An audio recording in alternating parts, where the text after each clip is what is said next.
Today, we are back, ladies and gentlemen. After waiting all off season, biting our nails, waiting, putting our ear to the door, are they going to get a CBA deal done? Are we going to have a 2026 season? After the CBA deal was done, the next order of business, watching Caitlin Clark ball out on FIBA. I'll take that MVP, please and thank you. Clark, a deep three! Caitlin Clark and the Indiana Fever's new camp footage really does change everything, because this does not look like a team getting ready for a season. It looks like a team sending a warning. So we are into day number 2 of the Indiana Fever training camp. And we've seen a little bit of footage, and we've seen what the clear focus of the Indiana Fever is going to be on this year. But anyway, we've got to talk a little bit about this right here. And the Indiana Fever clearly going into training camp are focusing on the defensive end. You've seen it's how they've started all the trainings. This was my funniest thing, was seeing Caitlin Clark doing a dribbling warm-up. And the scary part is, it is not just Caitlin Clark. Yes, the passes are back. Yes, the deep threes are dropping. Yes, the swagger is obvious, but what is really jumping out from this footage is something bigger. Indiana suddenly looks deeper, tougher, and way more complete than the team that came up short last year. And if that is true, the rest of the WNBA has a serious problem, because this was always the real question, not whether Caitlin Clark would return, not whether she would be healthy enough to play. The real question was whether she would still look like Caitlin Clark. Would the timing be there? Would the confidence be there? Would the insane Reed still show up in real speed, with defenders flying around her and no time to think? History has already been made. Before a game has been played, Caitlin Clark and the Indiana Fever cementing their status as must-see TV. The cash cow, the money maker, the golden goose, the golden ticket, the savior of women's basketball. Yeah, we're going there. Caitlin Clark, her games will be made available. All 44 games will be made available through national TV, national subscriptions, so on and so forth. Because being healthy is one thing, being dangerous is something else.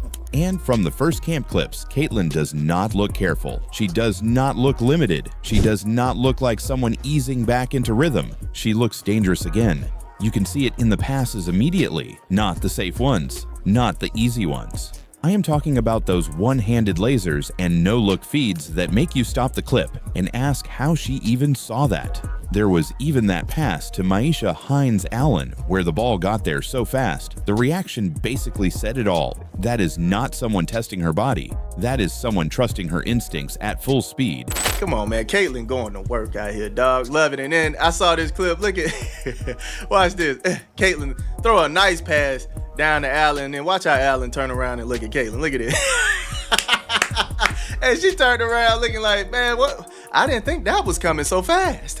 What was that? Look, all she can do is smile. I'm getting this for the rest of the season? Oh, I'm cooking.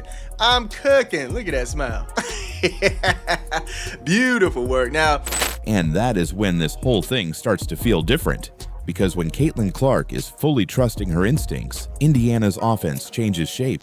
The floor gets bigger, defenses panic earlier, shooters get cleaner looks, cutters have more room, bigs get easier finishes. One player's confidence starts changing everything around her, and then come the threes. That is the part people are going to obsess over, and honestly, they should. She had players playing what's your last name defense, because all they were doing was seeing her, the back of her jersey, like, come on, dog. Caitlin Clark be out here cooking, man. Come on. Knocking it down from the top. Look at these consecutive threes, man. This is beautiful work. Come on, man. Now, one thing I am paying attention to is how she's doing the 1-2 step. I wonder if she works on the grabbing it 2 feet, plant, and just shooting it for a quicker 3. I wonder if she work on that.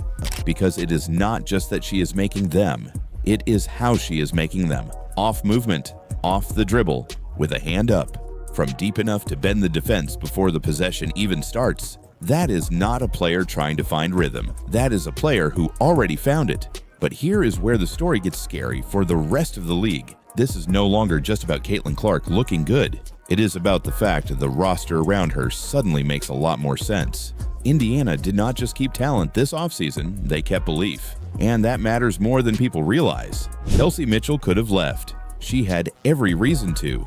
She had the season, the production, and the value to test the market. Instead, she came back. And when she talked about it, she did not make it sound like a business move. She made it sound personal. She talked about family, about the locker room, about the relationships. That tells you everything. I think that's where I grew the most, if I'm honest.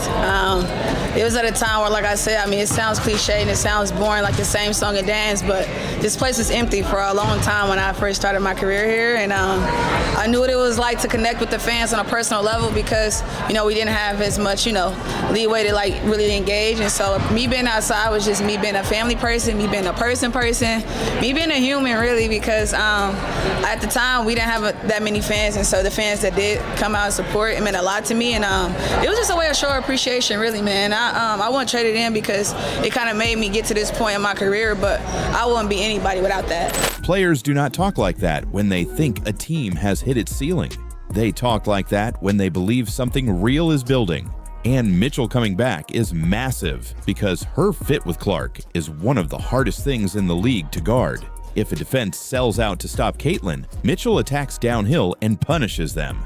If a defense starts worrying about Mitchell's pressure, Clark gets more space, cleaner reads, and easier looks.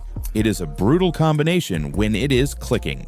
Last year, you saw flashes. This year, it looks like Indiana is chasing the full version. Then there is Aaliyah Boston, and honestly, this might be the most important part of the whole thing. Because while Clark bends the game, Boston steadies it. Indiana did not just keep Boston, they locked her in like a franchise pillar. And that matters because every real contender needs someone who can survive ugly basketball. Boston is that player. She settles possessions, she owns the interior, she absorbs contact, she cleans up chaos. Clark might be the one stretching the defense until it breaks, but Boston is the reason the whole thing does not fall apart when the game gets physical. And in the playoffs, that matters more than highlights. Lexie Hull and Sophie Cunningham coming back matter too, and not just because of shooting. Continuity matters, trust matters, familiarity matters. Indiana is not starting from zero here. They already know how to play off Clark. They already understand the pace, the spacing, and the movement. That is why the footage looks sharp already. This team is not introducing itself.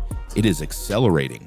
But the biggest shift might be this. Last year, Indiana had talent. What they did not always have was enough force when the game got nasty. And that is exactly where this offseason starts looking smart. Monique Billings gives them pace, rebounding, communication, and a front court piece that actually fits the way Clark wants to play. She runs, she finishes, she gives them another reliable target in motion. She looks like someone who can immediately make life easier for everybody else. And then you add Myisha Hines-Allen. That is where the tone changes, because Hines-Allen brings something Indiana badly needed: weight, edge, resistance. She is the kind of player who makes games feel uncomfortable for the other team. And that matters because playoff basketball is not just about skill. It is about who can still function when the game gets rough, slow, and physical. Last year, Indiana had skill. This year, they might have skill and bite. That is a huge difference. Even the rookie storylines tell you something is changing. People tried to turn Raven Johnson into drama almost immediately, but that felt like internet nonsense more than anything real. The more interesting part is what she actually brings on the floor: defense, pressure, activity, the ability to make life harder on opposing guards without constantly giving away cheap fouls. That is useful right now. And then there is Justine Pissott, who is quietly becoming one of those camp names people keep bringing up. The size stands out, the length stands out, but the real reason she is getting attention is because she looks more playable than expected. Active defensively, disruptive, recovering, contesting. If Indiana gets one more real wing piece than people saw coming, this team gets even deeper. And that leads to the biggest point of the whole video. Stephanie White is not coaching this team like she is trying to create a fun offense around a superstar. She is coaching like she thinks this team can actually win. The emphasis on defense, communication, and consistency is not subtle. And that is what makes all of this more than just camp hype. Because when you combine White's structure with Clark's creativity, Indiana starts looking like a team that can hurt you in every phase. Not just in highlights, in habits, in pace, in pressure, in depth. And that brings us to the real reason this footage matters. It is not because the clips are flashy. It is because the clips are starting to prove something. Clark looks fully back. The core stayed together. The front court looks tougher. The depth looks better. The defensive identity looks more serious.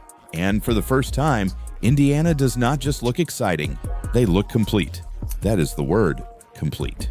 And that is exactly what they were not last year. So when Caitlin Clark says she thinks Indiana will be the favorite to win it all, that suddenly does not sound like empty confidence. It sounds like a team showing you exactly how it sees itself. Personally, I think that is the biggest shift of all. The Fever do not look happy to be part of the conversation anymore. They look like they are trying to own it.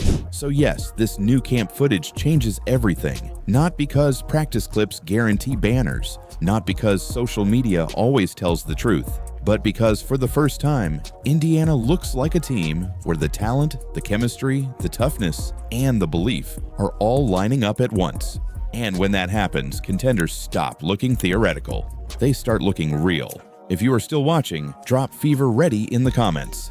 And tell me this, what was Indiana's smartest offseason move? All right, it's the elephant in the room. It's the elephant in the room. Somebody asked Caitlin Clark about it during media day, and she finally gave an answer on this Raven Johnson situation and being teammates and potentially sharing the court together and building chemistry and things like that. Caitlin Clark finally addressed the elephant in the room. Clark, a deep three! Caitlin Clark exploded at Fever Camp. And no, not with words. She exploded with presence, because one awkward Raven Johnson moment on day one turned into a full-blown storm by day two, and the second that footage started spreading, fans knew this story was not dying quietly. Camp media availability, Caitlin Clark making it very clear she wants to play, she's ready to play, she's capable of playing. And then Stephanie White making it very clear she's not going to have a superstar on this team. She's not. There is no me, it's we. What looked like a tiny training camp interaction suddenly felt like the first warning sign of something bigger. Not just drama, not just social media noise, something bigger. Because when Caitlin Clark is involved, nothing stays small for long. And that is exactly why this blew up. Of Raven Clark deciding she's not going to high-five Caitlin Clark. And this is exactly what the Indiana Fever have brought on this season. The fact is, if you do not draft this person, I'm not making this video right now. We're not talking about this. But the fact is, all eyes are going to be on both of these players. And the Indiana Fever have nobody to blame but themselves, not the fans. Not the unhappy fans that warned you the very second that you announced your pick at number 10, you're inviting drama.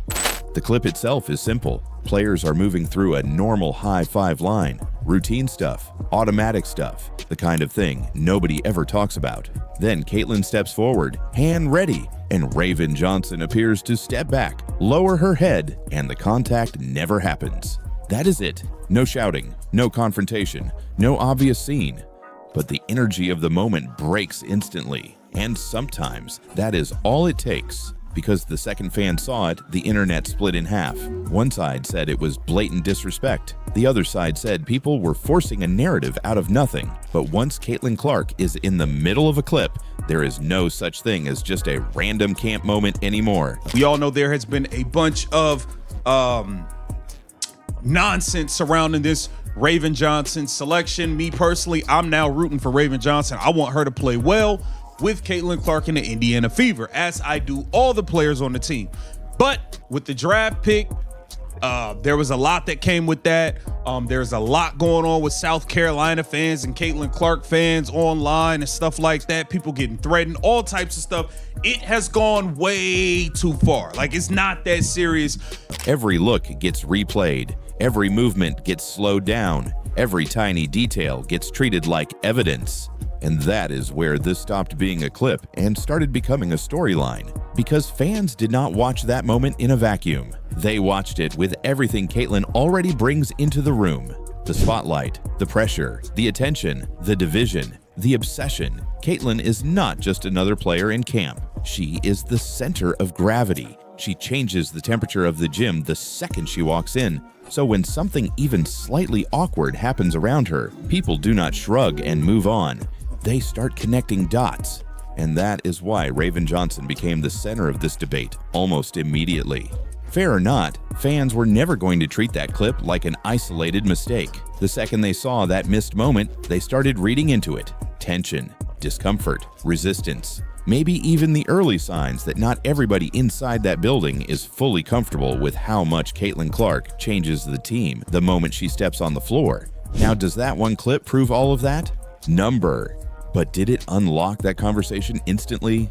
Absolutely. And that is what made day 2 so important. Because day 1 got people talking. Day 2 made people stop. That is where this whole thing took a turn. According to the second transcript, the gym felt tighter on day 2.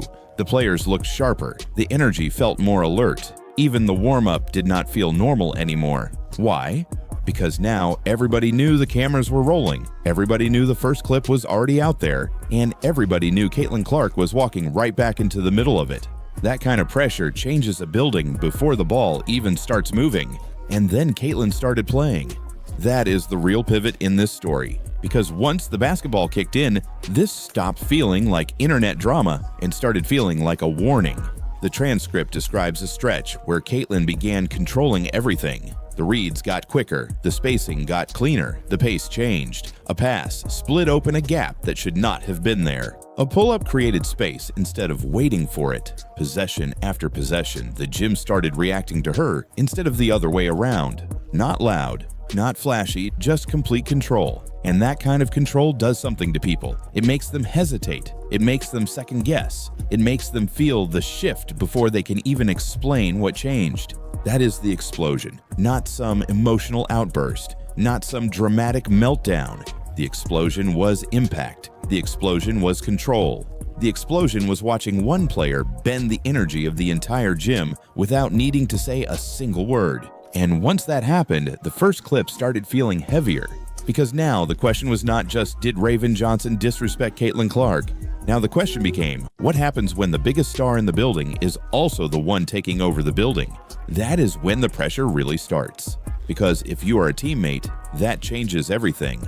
If you are a coach, that changes everything. If you are the Fever, that changes everything. Now every interaction gets watched differently. Every reaction gets judged differently. Every small moment gets stacked on top of the last one until fans feel like they are watching a pattern instead of a coincidence.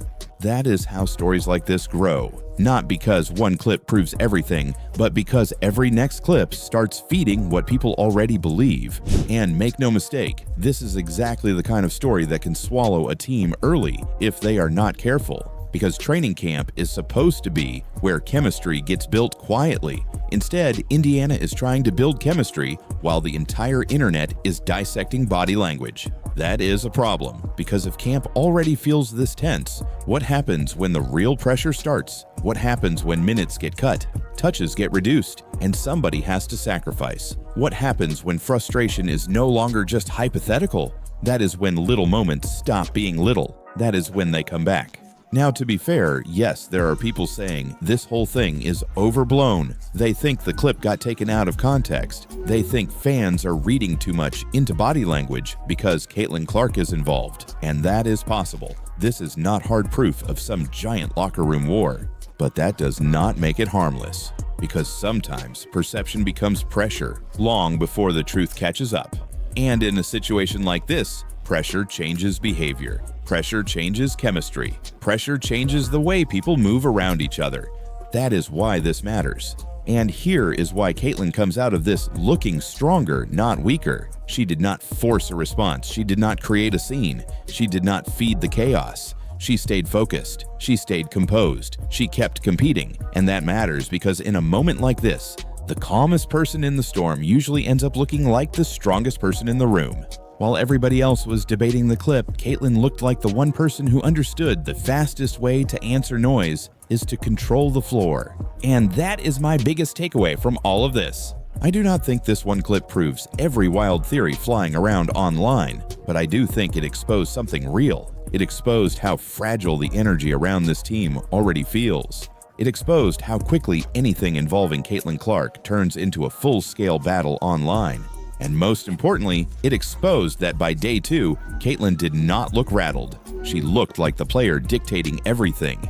And that is the part people inside that gym had to feel immediately. Because it is one thing to deal with Caitlin Clark, the headline. It is another thing to deal with Caitlin Clark, the force. So now the Fever have a real challenge in front of them. Not just winning games, managing the spotlight, managing the chemistry, managing what happens when every tiny moment becomes content and every camp clip becomes a referendum on the team. Because if this is how loud it already is before the season even starts, imagine what happens once the first real adversity hits. That is when we find out whether this was just a weird camp moment or the first sign that something underneath this team is already unstable. So now I want to hear from you. Did Raven Johnson really disrespect Caitlin Clark, or is this whole thing being blown out of proportion?